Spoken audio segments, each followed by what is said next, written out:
25-nji maýda Türkmenistanyň umumy bilim berýän orta mekdeplerinde soňky jaň dawarasy geçirildi. Geçen ýyllarda bolşaýaly uçurumlaryň bu dawaralary häkimetleriň berk gödökçüligi astynda geçdi. 24-nji maý gijesinden 26-njy maý gijesine çenli wagt aralygynda Aşgabat we Mary şäherleriniň köçelerinde polisiýa işgärleriniň sany gözgörteli artdy. Bu barada Azatlyk radiosynyň habarçylary 27-nji maýda paýtagtdan we Mardan maglumat berdiler. Aşgabatda soňky jaň dawarasynyň soň uçurumlary feýilgäklere gedelenje etmek gadagan edildi. Polisiýa işgärleri etrapçylar aýlanyp ýetginjekleri berk gödökçülükde sakladylar.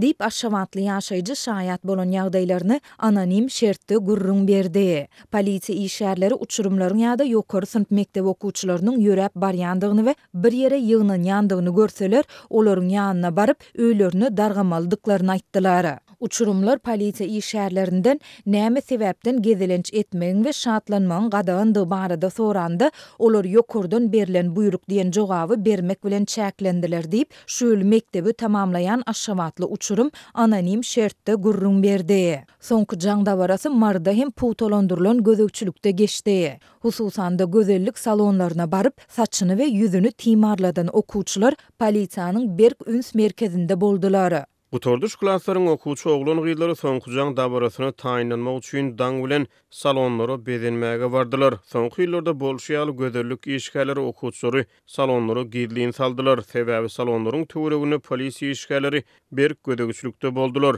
Salona barýan okuwçylaryň arasyny polisiýa işgärleri tarapyndan saklanyp soraga çekilenler hem boldy. Dip habarçymyz aýtdy. Käbir gözellik işgärleri salonlaryň ýanyndan aýlanýan polisiýa işgärlerine 400-500 manat para berip gelýän müşterileri saklamazlygy soradylar.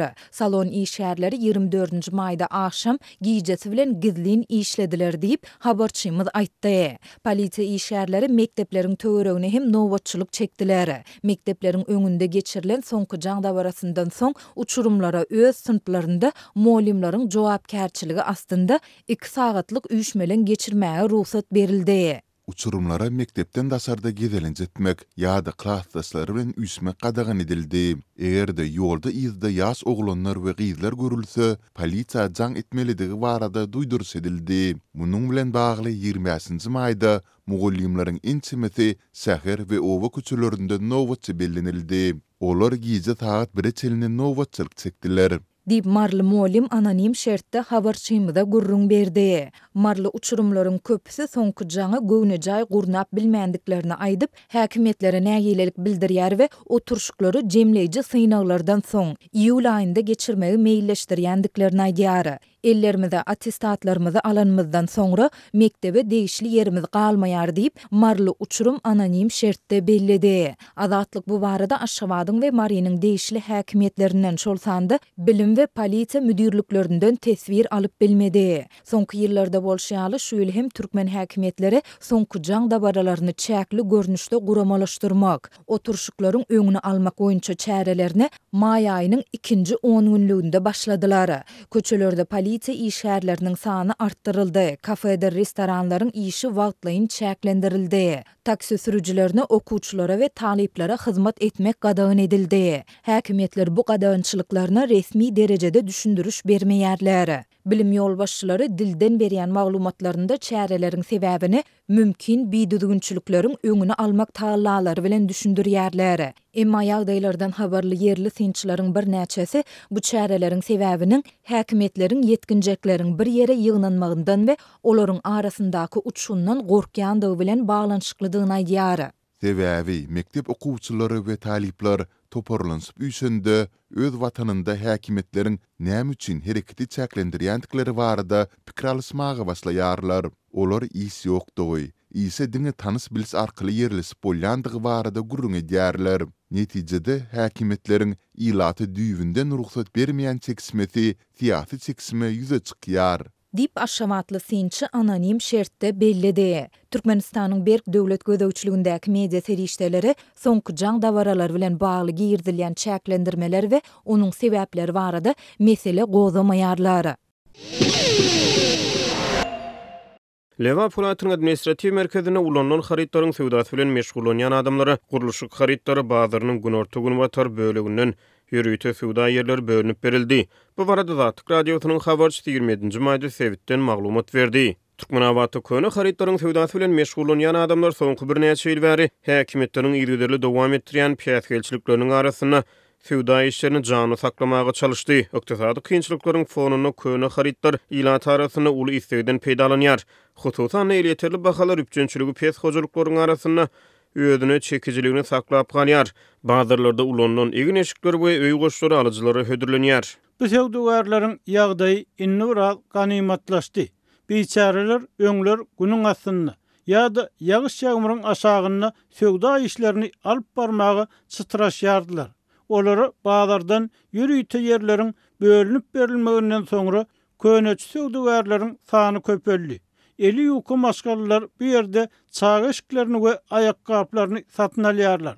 Kimler lustralary, kimler elektrik enjamlarynyň şaýlaryny satyn alýarlar. Dip Gökbakça önümlerinin satıcısı Zatlyk radiosynyň habarçysyna gurrun berdi. Ilat arasyna demir bazary atlandyrylýan guruluşyk haritlar bazary 2-nji etrapçanyň demirgazyk bölegine Abdurrahmanow köçetiniň ugruna ýerleşýär. Guruluşyk bazarynyň garşysyna 2-nji etrapçanyň 2 belgili azyk bazary ýerleşýär. Azatlygyň habarçylary 2 ýyl çemet odul koronavirus pandemiýasy bilen baglanykda girdilen bazar gadaganynyň arasyna ulanlan haritlaryň sewdasy bilen meşgullanýan adamlaryň 2-nji bazaryň girilgesiniň öňüne öz akymlaryň emeli bazar döredip açyk meýdanyna ýere şal ýazyp sewda işleri bilen meşgullanmagy synanşanyklaryna habar berdiler. Ýöne polisiýa işgärleri bu synanşyklaryň öňüni baglap şonu emeli bazary dargadypdy.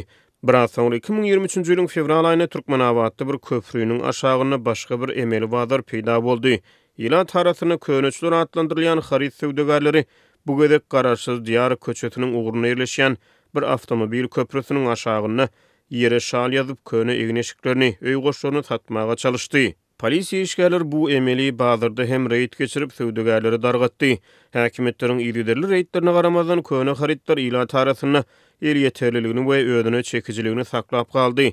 Şeýle talaplar we meýiller ulanlan haritlaryň sewdasy bilen meşgullanýan adamlar üçin käbir mümkinçilikleri döretdi. Habarçylarymyz 2020-nji ýylyň güýz aýlaryna hem şäherde köneçlere garşy polisiýa reýtleriniň geçirilendigini habar berýärler. Şonu sewdägärler etrapçada bir köçäni baglap häkimetlere garşy öz akymlaryny protest çäresini geçiripdiler.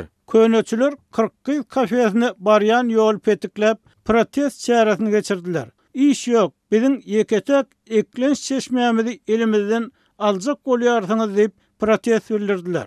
Şonu bir näçe erkek sewdägär 10 ýaş giýjegini möhlet bilen administrativ tutsaglyga hökm edilipdi. Şeýle protest tas her ýyl ýaly gaýtalanyp durýardy. Diýip şäher ýaşaýjysy gurrun berýär. Protest çäresiniň geçirilen ýeri 2-nji etrapçanyň günnägör böleginde saatçylyk sunugat mektebiniň gabadyna ýerleşýär. Sewdägärler ahyr soň guruluşyk haritlar bazarynyň çägine öýdlerine bellenip berilen ýürüýte sewda orunlaryna eýe boldular. Ýerli ýaşaýjylar bu sewda öýüniň hususiýetçiler tarapyndan gurulup ulanylmagy berilendigini aýdýarlar. Häkimetler köneçiler bilen göreşmekden ýadany salym edýär. Diýip 2-nji etrapçanyň beýleki bir ýaşaýjysy Zatlyk radiosynyň habarçysy bilen gurrun döşükde aýtdy. Resmiýden ykdysadyýetiň aýrylmaz bölegi bolan köçe sewdägärleri köneçler Türkmenistany häkimetleriň ýerli reýtlerine sezewar boldular. Ýerli häkimetler olary ýurdun halkara awraýyna ziýan ýetirmekde aýplaýarlar. Ýyllar boýy bazarlardan urun tapyp bilmedik sewdägärler häkimetler tarapyndan ýurdu maskhara etmekde günäkärlenýärler. Balkan sewtini awtologlara hyzmat edýän kärhanalaryň iş togtadylyp olardaky tehnik howpsuzlyk şertleri we beýleki ýagdaýlar barlanýar diýip sewtde habarçymyz habar berýär. Ustahanalaryň işiniň togtadylmagy wagtlaýyn barlyk geçýänçä diýilip düşündirildi. Bu barlyk aýdylmagyna görä ýokary gölegçilik gullugynyň, tehnika we energiýa gölegçiliginiň, prokuraturanyň, salgyt gullugynyň Aşgabatdan gelen wekiller tarapyndan geçirilýär. Azatlygyň habarçysy 25-nji maýda awtolog ýuwyan, tehnik hyzmat edýän kärhanalaryň hünärmenleri bilen duşup barlygyň sebäbi, netijeleri bilen gyzyklandy. Awtologlara hyzmat edilýän ustahanalarda tehniki howpsuzlyk düzgünleriniň pozulmagy netijesini şu aýda Gyzlarbatda, Marda we Aşgabatda 3 adam ölüpdir. Şu sebäpden bize aýdylmagyna görä, awtohyzmat kärhanalarynyň ählisine düýpli barlygy geçirilip kemçilikleri düzeltmeli diýilen görkezme berilipdir. diýip anonimlik şertinde gurlaşan hünärmen aýtdy. Onun sözlerine göre ustahanalarda teknik howpsuzlyk düzgünlerinin bozulmagy netijesinde ýyl başyndan bäri ýagny 5 aýda helak bolanlaryň sany azyndan 10 adama ýetýär. Elektrik enjamlarynyň ulanylýan ýerleriniň ählisine elektrik zazemlenýesiniň bolmagyny berk talap edýärler. Ýangyn howpsuzlygy meselesi bilen baglykda kompressor enjamynyň avtogen kepşir enjamynyň ustahananyň daşyna aýratynlykda ýerleşdirilmegi üçin ýörüýte otoglaryň gurulmagyny talap edýärler. Diýip hünärmen baýdylan zatlaryň dogurdygyny hem sözüne goşdy. Barlygyň ýene bir meselesi bolsa, degişli ruhsatnamasy bolmadyk ýa-da galp resminama esasynda işleýän adamlary ýüze çykarmakdan ibaret bolup görünýär. Şu aýyň başyna Gyllarbatda bir tehniki hyzmat ustahanasynyň resminamasyz işleýän hünärmen helak boldy. Işläp duran wagtyny götürjüniň togy kesilip ol awtologyň aşagynda galypdyr. Ustahana ýesi resminamasyz, şertnamasyz işgär almakda günaly tapyldy. Diýip adatlygyň söhbetdaş aýtdy. Onun sözlerine göre bir tarapdan barlyk geçirilmegi, teknik howpsuzlyk şertleriniň berja edilmegi baradaky talap dogry. Ikinji tarapdan bir günne dören ýagdaý bolman, ýyllar boýy göz ýumulýan, boyun alynmaýan agyr işsizlik, häkimet wekilleriniň iş açýan adamlary galplyga iteklemegi, olardan para almagy bilen bagly. Aşgabatdan gelen barlyk sebäpli suunlar öz-özüni iş bilen üpçün edýän hünärmenleriň awto ýuwulgylarda isleýän ýetkinjeklerin ýüzlerçesi isini ýitirýär. Döwlet olaryň bir döwüm çöregine dawa salýar. Diýip aýratynlykda gurlaşan başga bir hünärmen hem bu ýagdaý patent ruhsatnama almagyň öňüne döredilen emel kynçylyklar bilen düşündirmäge çalışdy. Döwletden patent ıhtiýarnama almak gaty kyn. Lisenziýa patent almak azyndan 3 ýyl çemeti wagt alýar. Güýçli tanysyň bolsa, Balkanda ortaça 30 adamy iş bilen üpçün edýän ustahana açmak üçin degişli idarelara $100,000 çemetinde para bermeli. Ýöneki awtomobil açmak üçin sorulýan para $200,000 manat. Bu $10,000 çemeti pul bolýar. Diýip anonimlik şertinde gurlaşan hünärmen aýtdy. Türkmen häkimetleriniň wagtyl barlygy geçirip özüni iş bilen üpçün edýän adamlaryň iş şertlerindäki kemçilikleri ýa düzgün bolmalary ýüze çykarmagy soňky ýyllarda adaty zady urlugy adatlyk ýurtda dowam edýän işsizligiň şol sanyny iş açaklary döredilýän emel päsgelçilikleriň sebäbi barada hiç bir resmi düşündiriş alyp bilmeýär.